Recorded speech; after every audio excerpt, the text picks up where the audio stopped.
साथियों नमस्कार। उम्मीद है आप सभी अच्छे होंगे। आरआरबी एएलपी 2025 में अंतिम सिलेक्शन चाहते हैं, ये वीडियो आप सबों के लिए काफी हेल्पफुल साबित हो सकता है। बने रहिएगा वीडियो के अंत तक, क्योंकि जो चीजें आप यहाँ पे देखने वाले हैं, सीखने वाले हैं, वो कहीं ना कहीं आपके अंतिम सिलेक्शन को प्रेरित करेगा। अगर आपने चीजों को सही ढंग से समझ लिया तो आपके लिए फाइनल मेरिट में जगह बनाना आसान हो जाएगी। और अगर आपका मन और मनसा केवल और केवल इतनी है कि सीबीटी 1 करेक्ट करके सीबीटी 2 दे देना है, तो मेरे मित्र आप जिस तरीके से तैयारी कर रहे हैं और जिस तरीके से चीजों को आगे बढ़ा रहे हैं, आप बढ़ा सकते हैं। बहरहाल हम चर्चा ये करेंगे जो अंतिम सिलेक्शन चाहते हैं। मेरे मित्र आप सबों को मालूम है कि आरआरबी एएलपी में जो आपका अंतिम सिलेक्शन होना है, वो सर 3 चरणों से होना है, क्योंकि आपको सीबीटी 1 भी देने हैं, सीबीटी 2 भी देना है और साइको भी देना है। मेरे मित्र सीबीटी 1 में मैथ्स से, रीजनिंग से, जनरल अवेयरनेस से और जनरल साइंस से टोटल 75 सवाल पूछे जाने हैं, जो कि आपको 1 घंटा में करना है। और सीबीटी 2 जब आप सीबीटी 1 पास कर लेंगे और सीबीटी 2 के लिए क्वालिफाई हो जाएंगे, तो सीबीटी 2 में आपको 2 पेपर का एग्जाम देना है, पार्ट ए और पार्ट बी। पार्ट बी आपका रेलेवेंट ट्रेड होगा और ट्रेड पास करना अनिवार्य है। बगैर ट्रेड पास के आप सीबीटी 2 क्रैक नहीं कर सकते, ये बात ध्यान में रखिएगा। ट्रेड में फेल, सीबीटी 2 में फेल। ध्यान देना कि ये तो ट्रेड पास करने की बात हो गई।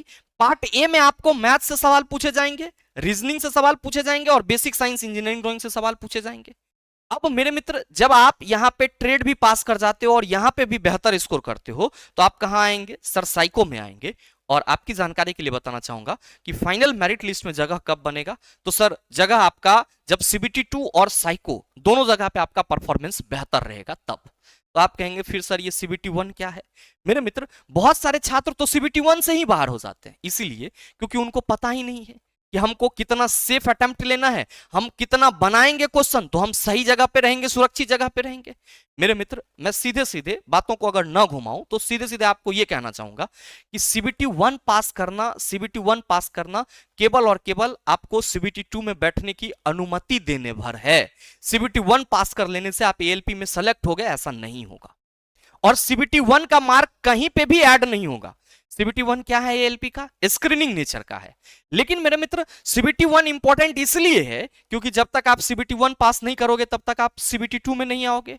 और मेरे मित्र जब आप सीबीटी 1 ही नहीं करोगे तो सीबीटी 2 और फिर साइको आप कैसे सोचोगे? तो सबसे बड़ा सवाल यह है कि गुरुजी इस बार तो जो हमारा सीबीटी 1 होनी है वो 16 फरवरी से निर्धारित है, तो इस 16 फरवरी से जो एग्जाम होने वाला है उसमें हम कितना सेफ अटेम्प्ट ले लें कि हम सुरक्षित माने जाएंगे और सीबीटी 2 की तैयारी करना शुरू कर दें और फाइनल मेरिट लिस्ट की तरफ हम बढ़ना शुरू कर दें। तो मेरे मित्र आपकी जानकारी के लिए बताना चाहूंगा कि अगर आप चीजों को सेफ अटेम्प्ट और सेफ स्कोर की तरफ देख रहे हैं तो सबसे पहले आपको क्या एनालिसिस करना चाहिए? सर जो 2024 एएलपी 2024 का सीबीटी 1 का कट ऑफ रहा है उसका एनालिसिस करना चाहिए। अगर मैं आपको बताना चाहूं तो ये जो आप जोन वाइज देख रहे हैं, अलग अलग कैटेगरी वाइज, ये सभी 21 जोन के सर एएलपी 2024 का सीबीटी 1 का नॉर्मलाइज स्कोर है। फिर से कह दूं ये क्या है? सर सीबीटी 1 का 2024 का नॉर्मलाइज स्कोर है। अब नॉर्मलाइज स्कोर कितना कितना आया है आप देखेंगे यूआर कैटेगरी में तो 54.54, 54.33, 58.49 इस तरीके से आपका है।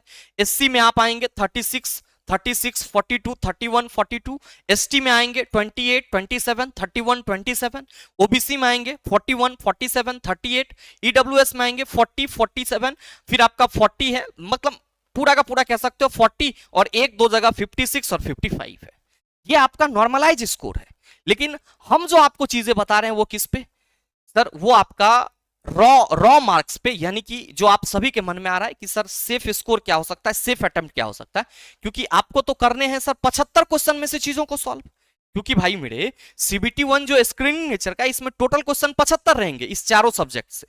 तो 75 क्वेश्चन में आप कितना सही करें कैटेगरी वाइज कि आप सर सीबीटी 2 के लिए बेहतर तरीके से आगे बढ़ सकते हैं एग्जाम देने के, सीबीटी 1 देने के बाद। सर आप अगर इसका पूरा एनालिसिस करेंगे तो ऑन एन एवरेज अगर आप मार्क्स लेकर के चलते हैं, कौन सा मार्क? मैं फिर कह दूं रॉ मार्क्स की बात कर रहा हूं।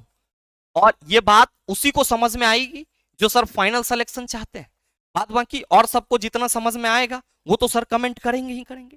मेरे मित्र अगर आप इन सभी का एनालिसिस करने के बाद चीजों को समझते हैं तो मेरे हिसाब से अगर आप जनरल कैटेगरी से हैं तो आपको इस बार, क्योंकि पिछली बार 18,799 पदों पे बहाली थी, पिछली बार वैकेंसी ज्यादा था, पिछली बार वैकेंसी ज्यादा था, इस बार वैकेंसी कम है।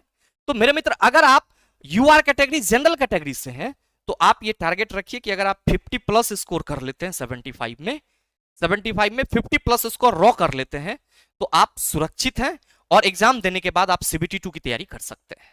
ध्यान देना कि अगर आप ओबीसी कैटेगरी से हैं तो मेरे मित्र कम से कम आप 45 प्लस सोचिए। अगर आप ओबीसी कैटेगरी से हैं तो कम से कम आप 45 प्लस सोचिए। ठीक है, अब ध्यान देना यहां पे ओबीसी में 41, 39, 47 ये सीबीटी 1 का है नॉर्मलाइज स्कोर, और हम क्या बता रहे हैं, रॉ मार्क्स बता रहे हैं। और ये रॉ मार्क्स क्या है, आपका सुरक्षित अटेम्प्ट है, सेफ अटेम्प्ट है। अगर आप इतना बना के आ जाते हो सही सही तो आराम से आप सीबीटी 2 की तैयारी कीजिए, क्योंकि आप ये सोचेंगे कि सीबीटी 1 का रिजल्ट आएगा तब सीबीटी 2 का तैयारी करेंगे, यहीं पे जो आप कहते हैं ना सर 0.5 मार्क 0.8 नंबर से छूट गए रह गए, वो गलती यहीं पे होती है। मैं आऊंगा उस मुद्दे पे भी, लेकिन फिलहाल के लिए ओबीसी 45 अगर आप सेफ अटेम्प्ट इतना बनाते हैं तो सही है। अगर हम ईडब्ल्यूएस की बात करें तो थोड़ा सा कठिन इनके लिए भी रहेगा, 42 प्लस जाना ही जाना चाहिए। और अगर हम एससी कैटेगरी की बात करें, एससी कैटेगरी की बात करें तो मेरे मित्र एससी के लिए यहां पे आप देखो ऑन एन एवरेज 44, 30, 42 इस तरीके से है, तो आप 40 प्लस स्कोर सोच सकते हैं, 40 प्लस स्कोर सोच सकते हैं। और अगर हम बात करें सर एसटी कैटेगरी के लिए तो 31, 32, 25, 28 इस तरीके से स्कोर है।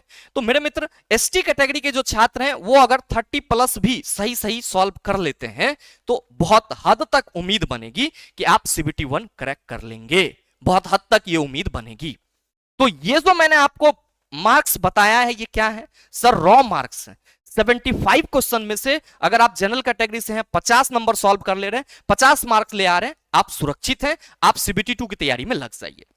ओबीसी है 45 प्लस बेहतर स्कोर रहेगा, ईडब्ल्यूएस 42 प्लस, एससी 40 और एसटी आपका 30 प्लस। ये मैं किसके लिए बता रहा हूं सर, सीबीटी 1 के लिए बता रहा हूं। क्यों समझना जरूरी है सर सीबीटी 1 का कट ऑफ हम अभी क्यों समझे, इसलिए मेरे मित्र क्योंकि जब तक आप सीबीटी 1 क्रैक नहीं करेंगे आप सीबीटी 2 में नहीं आएंगे।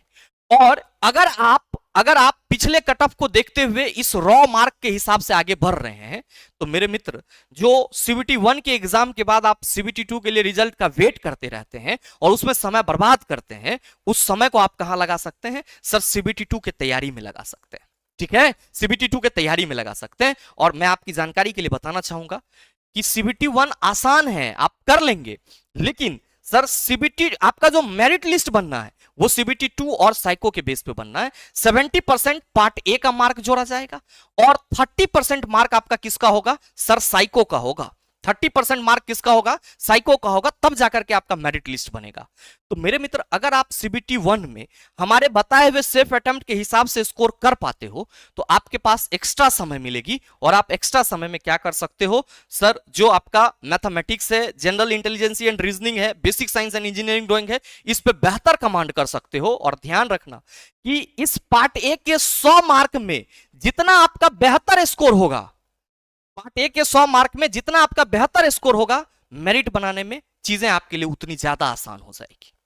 और जो आप सभी शिकायत करते हैं कि गुरुजी इतना नंबर से नहीं हुआ, उसके पीछे का कारण क्या है कि हम सभी बहुत खूब से सीबीटी 1 देते हैं लेकिन उसके बाद रिजल्ट के आस में रहते हैं, पता नहीं होगा कि नहीं होगा। और सीबीटी 1 के रिजल्ट के साथ ही क्या होता है, सीबीटी 2 का एग्जाम डेट फेंक देता है। अब जिनका रिजल्ट हो गया है वो उम्मीद में नहीं है कि हमारा रिजल्ट होगा, लेकिन रिजल्ट हो गया है तब वो परेशान है कि सीबीटी 2 कैसे क्रैक करें, फिर आगे कैसे होगा, क्या होगा। तो मेरे मित्र जो मेन गलती होती है वो यही होती है। और आप सभी ये ध्यान रखना कि मेरिट आपका सीबीटी 2 और साइको के बेस पे बनना है, और वो भी सीबीटी 2 में पार्ट ए का जो स्कोर होगा, पार्ट ए में आप जितना बेहतर स्कोर करेंगे मेरे मित्र आपके लिए मेरिट की राह उतनी ज्यादा आसान हो जाएगी। तो अभी सबसे जरूरी चीज क्या है, सबसे जरूरी चीज है सीबीटी 1 पे फोकस करना।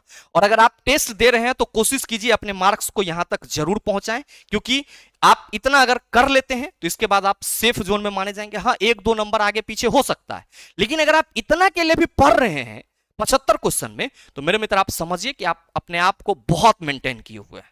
और अगर इतना नहीं आ रहा है तो फिर मामला फंस सकता है। साथ ही ध्यान रखना कि बगैर साइंस के चीजें हल नहीं हो सकती है, और साइंस में भी केवल एनसीईआरटी चलेगा, एनसीईआरटी के अलावा कुछ और नहीं चलेगा। और अगर आप अभी तक एनसीईआरटी नहीं कर रहे हैं तो ये गलती कर रहे हैं। और मैं आपकी जानकारी के लिए बताना चाहूंगा कि द लॉजिकल साइंस एप्लीकेशन पे आप सभी के कहने पे जो NCERT 9th and 10th master solution का बैच था उसका प्राइस मैंने ड्रॉप कर दिया है आप सबों की सुविधा के लिए। तो मेरे मित्र इसमें हम आपको complete class 9th and 10th का NCERT line by line discuss करा रहे हैं। और ध्यान रखना, बैच से संबंधित किसी भी तरह की जानकारी के लिए आप दिए गए नंबर पर कॉल या व्हाट्सएप कर सकते हैं। आप में से कोई भी वैसे छात्र जिनका कंसेप्ट पूरा है, चाहते हैं सर चैप्टर वाइज प्रैक्टिस करें ईएलपी टेक्नीशियन में आए हुए सवाल का, तो मेरे मित्र आपके लिए भी बैच है रेलवे सारथी बैच। और इस बैच का प्राइस भी मैंने आप सबों की सुविधा के लिए ड्रॉप किया हुआ है सर 199 में। आप हमारे साथ फिजिक्स केमिस्ट्री बायोलॉजी के जो भी इंपॉर्टेंट चैप्टर से सवाल पूछे गए उसका चैप्टर वाइज प्रैक्टिस कर सकते हैं। ध्यान रखना, अगर आप ऐसे छात्र हैं जो चाह रहे हैं हम थ्योरी और प्रैक्टिस दोनों करें, तो मेरे मित्र आपके लिए मिशन सिलेक्शन बैच है जिसको आप केवल और केवल सर 399 में इनरोल कर सकते हैं। और इससे संबंधित जानकारी के लिए भी आप इस दिए गए नंबर पर कॉल या व्हाट्सएप कर सकते हैं। सभी batches the logical science application पे मिल जाएंगे जिसको आप गूगल प्ले स्टोर से डाउनलोड कर सकते हैं।